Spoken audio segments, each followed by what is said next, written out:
Hi friends, good morning. Welcome to Fatima channel. எல்லாரும் எப்படி இருக்கிறீங்க? கண்டிப்பாக நீங்கள் எல்லாருமே நல்லா இருக்கணும். காத்தால ஏச்ச உடனே நல்ல சூப்பரான ஒரு ஜூஸ். அது என்ன ஜூஸ்னால் வாழைத்தண்டு, ஒரே ஒரு முழு அரைநெல்லிக்காய், கொஞ்சமாக தயிர் ஊற்றி கொஞ்சம் சிட்டிக்கு உப்பு போட்டு நல்லா மிக்சியில் கிரைண்ட் பண்ணி அது அழகாக டைட்டாக கொஞ்சம் கூட அந்த சத்தும் ஏதோ வராத மாதிரி க்ளீனாக ஸ்ட்ரைன் பண்ணி நான் ஒரு கிளாஸு, எங்கள் வீட்டுக்காரர் ஒரு கிளாஸ் குடிச்சிட்டு காஃபி வந்து முடிஞ்ச அளவுக்கு அவாய்ட் பண்ணியிருக்கிறோம் ஃப்ரெண்ட்ஸ். காஃபி எடுக்கக்கூடாதுன்னு ஒரு பிளான் போட்டு வச்சுருக்குறோம். அதுக்கப்புறம் வந்து எங்கள் பொண்ணுடைய துணி வந்து ஸ்கூல் யூனிஃபார்ம் வந்து ஐரன் போட்டுன்னு இருக்கிறேன். காத்தால ஏச்சி வந்த உடனே இதுதான் ஃப்ரெண்ட்ஸ். காத்தால டிஃபன் சமைக்கிறதுக்கு முன்னாடி ஃபஸ்ட்டு அவங்களுடைய யூனிஃபார்ம், டேகு எல்லாமே எடுத்து ஒரு வாட்டி நைட்லேயே எடுத்து வச்சுருவேன். அப்படி டைம் இல்லைன்னா முன்னெச்சரிக்கையாகவே ஐரன் பண்ணி எடுத்து வைக்குவேன். இப்போது காத்தால ஏச்சி வந்தோன்னே ஃபஸ்ட்டு ஜூஸ் போட்டு குடிச்சிட்டு அதுக்கப்புறம் வந்து யூனிஃபார்ம் ஐரன் போட்டு சமைக்கலாம்னு சொல்லிட்டு டொமேட்டோ பாத் பண்ணிட்டு உப்புமா பண்ணலாம் அப்படின்னு சொல்லிட்டு ஒரு பிளான் ஃப்ரெண்ட்ஸ். எல்லாமே எடுத்து வச்சுருக்கிறேன். இந்த வெங்காயம், இந்த தக்காளி வந்து 3 ஐட்டம் செய்ய போகிறேன். எங்கள் பையனுக்கு சூப்பு, டொமேட்டோ பாத் வந்து தாளித்து ரெடியாக வச்சுட்டுருக்கிறேன். உப்புமா வந்து சமைச்சின்னு இருக்கிறேன். அதுக்கப்புறம் சூப்பு பண்ணலான்னு. ஏன்னா எங்கள் பையன் வந்து லேட்டாக போகிறாரு. இவங்க 2 பேர் தான் சீக்கிரமாகவே போயிடுவாங்க. ஒருத்தர் வந்து 8:30க்கு, ஒருத்தர் வந்து 9:30க்கு. அதனால் சமைக்க ஆரம்பிக்கலான்னு சொல்லிட்டு செஞ்சுன்னு இருக்கிறேன். லைஃப்பில் வந்து நான் உங்கள்கிட்ட ஒன்று ஷேர் பண்ணிக்கலான்னு நினைக்கிறேன். என்னுடைய லைஃப்பில் வந்து நடந்தது தான் நான் உங்கள்கிட்ட ஷேர் பண்ணலான்னு நினைக்கிறேன். கண்டிப்பாக ஃப்ரெண்ட்ஸ், வீடியோ தள்ளாதீங்க. எந்த ஒரு காரணத்தொட்டும் நம்ம லைஃப்பில் வந்து ஏதாச்சும் ஒன்று அச்சீவ் பண்ணணும் நம்ம நினச்சோம்னா, ஃபஸ்ட் ஆஃப் ஆல் அதுக்கு வழி விடணுன்னா அதை கடவுளால் தான் முடியும். எங்கள் அப்பா அம்மா வந்து எங்களை எங்கள் அப்பா இல்லை, எங்கள் அம்மா எங்களை வந்து படின்னு சொல்லும் போதெல்லாம் அந்த படிப்போட அருமை தெரியாமல் நான் வந்து சரியாகவே படிக்கல, சரியாகவே ஸ்கூலுக்கு போகல. என்னுடைய படிப்பு வந்து 8th ஸ்டாண்டர்ட் கூட அது என்ன படிப்புன்னு தெரியல. எனக்கு வந்து படிப்பே ஏறல ஃப்ரெண்ட்ஸ். அதை காட்டி நான் என்ன பண்ணிட்டேன்னா, ஆஃப்டர் மேரேஜ் வந்துட்டு ஒன்றுமே அதான் 18 வயசில் எனக்கு கல்யாணம் ஆச்சு. அதுக்கப்புறம் 19 வயசில் எங்கள் பையன் பிறந்தான்.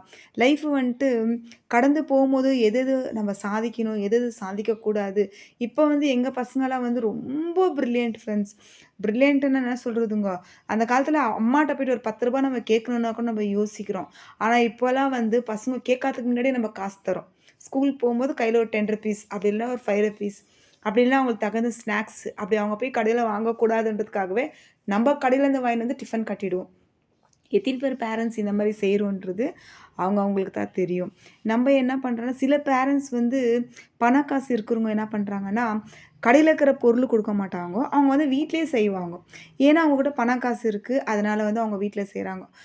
என்ன மாதிரி ஒரு பேரண்ட்ஸ் எல்லாம் வந்து சொல்லப்போனால் எங்கள் பசங்களுக்கு வந்து அவ்வளோ வெளியே ஸ்நாக்ஸ் வாங்கினோன்னா கூட யோசிக்குவேன்.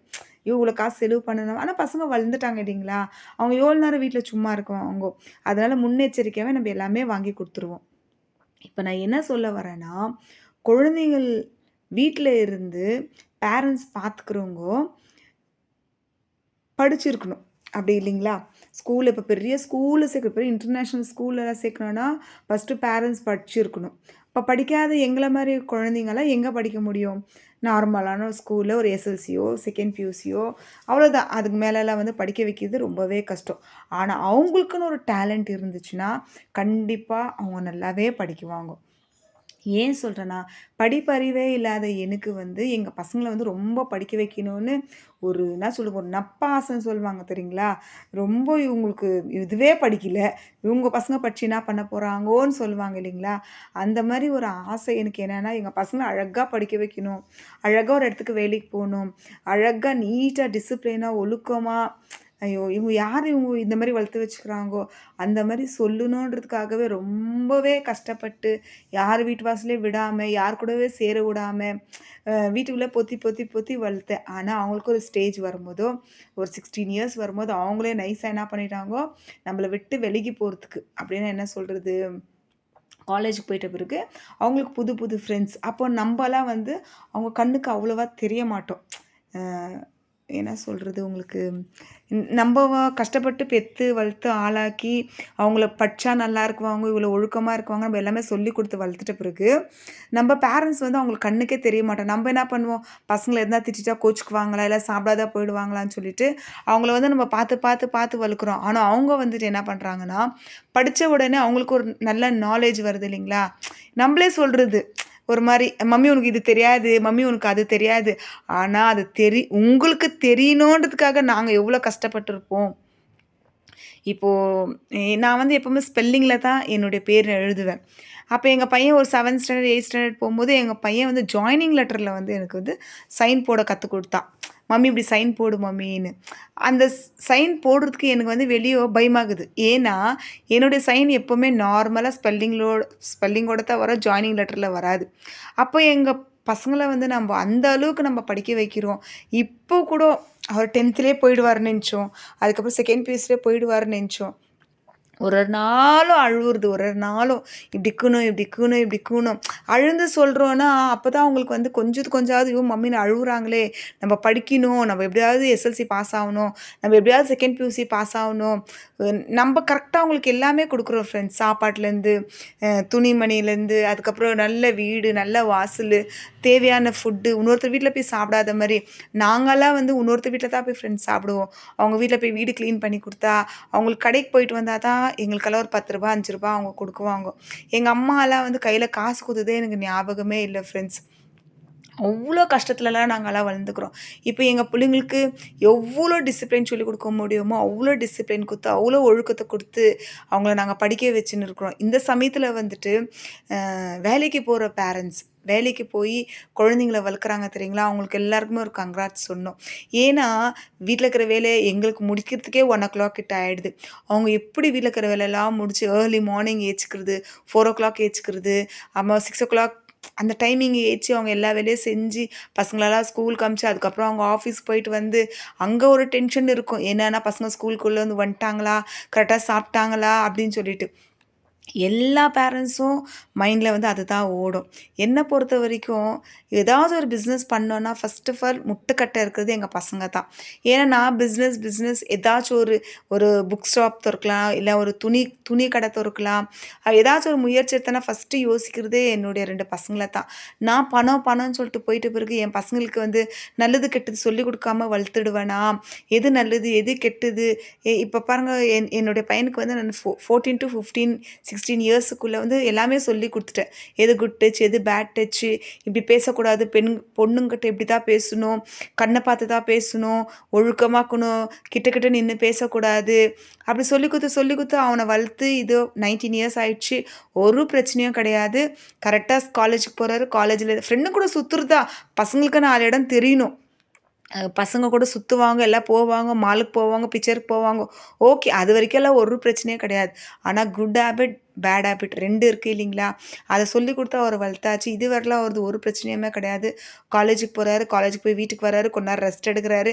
அதுக்கப்புறம் ஜிம்முக்கு போறாரு. அதுக்கப்புறம் 9:00 வராரு, சாப்பிடுறாரு, தூங்குறாரு. இதுவரைல தான் எங்களுக்கு தெரியும். அதுக்கப்புறம் அவரோட லைஃப்ல என்ன பண்றாரு, ஏது பண்றாரு எல்லாமே கடவுள் பார்க்குறாரு. தாய் தகப்பனுக்கு தெரியாம எந்த ஒரு தப்பு பண்ணாலும் கடவுள் வாட்ச் பண்றாரு. ஏன்னா, அவங்க எந்த தப்பு பண்ணாலும் அவரு பார்த்து நம்மளுக்கு காட்டிக் குடுத்துருவாரு. ஒரு ஒரு நாள் கடவுள்கிட்ட ஜெபம் பண்றது நான் அது ஒண்ணு தான். "ஏசப்பா நான் வீட்டுள்ள தான் இருக்கிறேன். ஆனா என் பசங்க வெளிய போறாங்கோ. அவங்க என்ன தப்பு பண்ணாலும், நீங்க எனக்கு காட்டிக் குடுத்துருங்கன்னு" ஒரு ஒரு நாளும் நான் கடவுள்கிட்ட கேட்டுன்னே இருக்குவேன். வீட்ல வேலை செய்றேன். நான் எந்த தப்பும் செய்யதில்ல ஏசப்பா. நான் வீட்ல எல்லா வேலையும் நான் கரெக்ட்டா செய்றேன். அதுங்க துணி கசக்கி போடுறதுலேருந்து, அவங்களுக்கு சாப்பாட்டுலேருந்து, வீடு வாசல் கிளீனா வச்சுக்கிறதுலேருந்து, டைம் அவங்க வந்த உடனே அவங்களுக்கு என்ன வேணும், எந்த ஸ்நாக்ஸ் வேணும்னு பார்த்து பார்த்து வளர்க்குறேன் ஏசப்பா. என்கிட்ட எந்த தப்பும் கிடையாது. வீட்டுக்காருக்கும் தகுந்த மனைவியா நான் இருக்கிறேன். ஒரு பெண் வந்து வீட கட்டத்தான் நினைக்கிறேன் வீட இடிக்கக்கூடாது. அந்த வசனம் வந்து என் மனசுல அப்படியே பதிஞ்சு இருக்கும். எங்க அம்மா கூட சொல்லுவாங்க, "போற வீடு வந்து நம்ம வாழ வைக்கணும்." இந்த சாப்பாடு வந்து எங்க ஜோயிமாக்கு. இவங்களுக்கு காத்தாலே முடிச்சுடுவேன் ஃப்ரெண்ட்ஸ். எல்லா வேலையும் என்னால முடிஞ்ச அளவுக்கு கொஞ்ச நேரம் போய் சோர்ந்து கூட நான் உட்கார மாட்டேன். ஏன்னா இது நம்ம வீடு இல்லைங்களா? நம்ம தான் வேலை செய்யணும். அதுக்கப்புறம் வே எல்லா வேலையும் முடிக்கிறதுக்குள்ளே எனக்கு கரெக்ட்டா வந்து ரெஸ்ட் எடுக்கணும்னா, கரெக்ட்டா எனக்கு 1:00 மேல நான் ரெஸ்ட்டு தான் ஃப்ரெண்ட்ஸ் எடுக்குவேன். 7:00 வரைக்கும் எனக்கு ரெஸ்ட்டு தான். அதுக்கப்புறம் எந்த வேலைய வந்து கஷ்டப்பட்டு எதுவுமே நான் செய்ய போறது கிடையாது. எல்லா வேலையும் பர்ஃபெக்ட்டா முடிச்சுடுவேன். சாரி நான் என்ன பேசின்னு இருந்தேன், குழந்தைங்கள பத்தி. அதனால வந்து என்னால வந்து எந்த பிஸ்னஸும் வந்து மேற்கொண்டு எடுத்து செய்ய முடியல ஃப்ரெண்ட்ஸ். இது என் பொண்ணு இப்போ. அந்த ஸ்டேஜ்ல எங்க பையனுக்கு சொல்லிக் குடுத்து வளர்த்துட்டு, இப்ப எங்க பொண்ணு. காத்தால ஸ்கூலுக்கு போறதுலேருந்து சொல்லிக் குடுத்து தான் ஃப்ரெண்ட்ஸ் நான் வளர்க்குறேன். இப்போ உனக்கு 15 இயர்ஸ் ஆயிடுச்சு. ஒழுங்கா இருக்கணும். எ எ என் என்னைங் ப என் என்னுடைய பொண்ணு சொல்றா, நான் வந்து ஸ்கூல்ல சேர்த்து விடும்போதும், இவ குட்டி குழந்தை.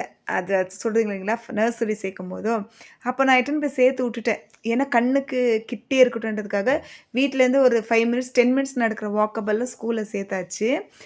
இப்போ அவ 15 இயர்ஸ்க்கு அப்புறம் நான் சொல்றேன், ஒழுக்கமாக்கணும். ஒழுக்கமாக்கணும்னா, நீ லேடீஸு ஸ்கூல் தானே சேர்க்கணும். இப்ப நீ ஜென்ஸு ஸ்கூல் சேர்த்து கம்பைன்ல தான நீ என்ன சேர்த்து விட்டுருக்குற. அவங்க கூட தான் பேசுவேன். அவங்க கூட தான் பழக முடியும். எல்லார் கூடயும் தான் பேசி பழக முடியும்னு ஒரு குண்டு தூக்கி தல மேல போட்டுட்டா. எனக்கு ரொம்பவே மனசு ஒரு மாரி ஆனா அவ கரெக்ட்டா தான் பேசுறா இல்லைங்களா? தப்பா எதுவுமே பேசல. நான் சொல்றேன்ம்மா அவங்க கூடலாம் பேசக்கூடாது, கொள்ளக்கூடாது. ஒழுங்கா போயிட்டு ஒழுங்கா வரணும். அண்ணா கூட தான்ம்மா நான் கெட் டுகெதர் பையன், பொண்ணு இருக்கிற ஸ்கூல்ல தான் அண்ணா கூட சேர்த்தேன். அண்ணா அந்த மாரியெல்லாம் வந்து யார்ட்டயும் பேசுறது இல்லன்னா, அதுக்கு நான் என்ன பண்ண முடியும் மம்மி? கரெக்ட்டா அந்த கொஸ்டினுக்கு அந்த ஆன்சர். நான் ஏன் அப்படி சொல்றேன்னா, நம்ப சொல்லிக் குடுக்கும்போது அவங்க வாயிலேருந்து அந்த உண்ம வருது இல்லைங்களா? அதான் சொல்றேன், நம்ம கூட இருந்து பசங்கள நல்லது கெட்டது சொல்லிக் குடுத்து வளர்க்கணும் ஃப்ரெண்ட்ஸ். ஏனாதானமா வளர்க்கக்கூடாது. கெட் டுகெதரா நீ தான மம்மி சேர்த்து விட்ட. அப்ப எல்லாரும் எனக்கு ஃப்ரெண்ட்ஸ் தானே! ஆனாலும் இப்போ இன்னும் ஒரே ஒரு வருஷம் இருக்குது ஃப்ரெண்ட்ஸ். அவ 9த், 10த் படிச்சுட்டாள்னா, அதுக்கப்புறத்துக்கு காலேஜ் வந்து லேடீஸ் காலேஜ்ல தான் போடலான்னு சொல்லிட்டு தான் நான் ரொம்ப எய்ம் பண்ணி வச்சிருக்கிறேன் ஃப்ரெண்ட்ஸ். எ அதான் சொல்லேங்களா, பசங்க வந்து அண்டர்ஸ்டாண்ட் பண்ணிக்க இந்த காலத்து பசங்க வந்து பேசுற விதமே வேறு, சொல்ற விதமே வேறு, நான் வளர்ந்த விதமே வேறு. நான் ரொம்ப கஷ்டத்தில வளர்ந்த தொட்டு எங்க பசங்களுக்கு வந்து அந்த ப்ரெஷர் குடுக்கக்கூடாதுன்றதுக்காக, கேட்கறதெல்லாம் வாங்கி குடுத்து அவங்க போடாத ட்ரெஸ் கிடையாது. அவங்க போடாத ஷூஸ் கிடையாது. ஸ்கூல் கூட அவருக்கு வந்து ஒரு வருஷத்துக்கு 1,00,000 1,00,000 ஆகுது. இந்த பொண்ணுக்கு வந்து 60,000 ஆகுது. அப்போ கணக்கு போட்டு பார்த்தா என்னுடைய என்னுடைய சந்தோஷம், என்னுடைய எல்லாமே போயிடுச்சு ஃப்ரெண்ட்ஸ்.